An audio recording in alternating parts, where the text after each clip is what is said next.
An update on a News 4 Tucson investigation into a local pool builder who lost his license after dozens of customers claim he took their money and failed to complete their pools. Of course, Nylander received new information from the Pima County Sheriff's Office on a criminal investigation in tonight's News 4 Tucson investigation.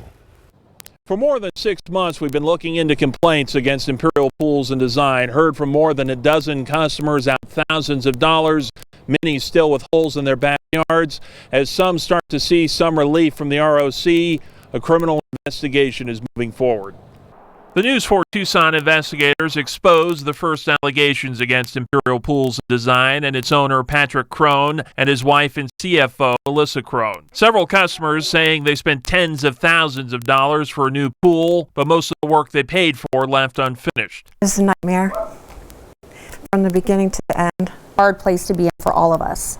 You've already invested a lot. It's been stolen. Now you've got to figure out other ways to finish. Crone losing his KA6 dual pool contractor's license in September and soon after his general contractor's license. As the News 4 Tucson investigators continued updating the story, dozens of other customers began filing complaints with the Register of Contractors. Today, Crone has 47 discipline cases and 3 open cases on his pool license and 20 discipline cases and 1 open case on his GC license. And the Pima County Sheriff's Office has begun a criminal investigation due to our investigation. News article came out. We were notified by the county attorneys that they wanted us to do some investigation into this company and look into them a little bit more. Detective Tyler Rivas leading that investigation. He says over the past several months they've been gathering evidence and speaking to potential witnesses and victims. Upwards, we're looking at about 80 victims, possibly.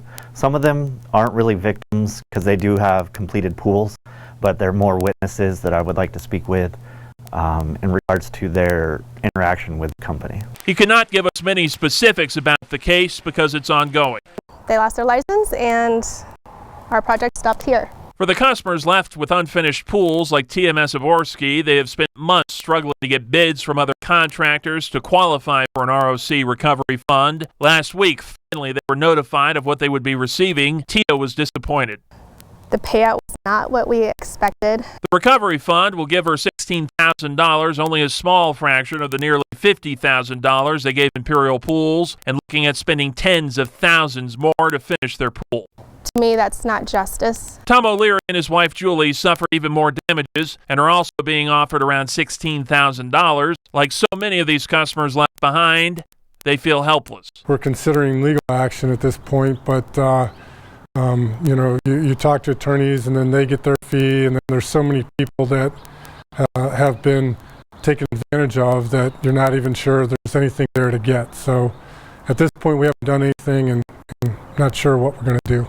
The Sheriff's Office could not tell us how long its investigation is going to take. Detective Rivas is gathering the evidence. He will present what he finds to the county attorney to determine prosecution. Investigating for you, Court Nylander, News 4 Tucson.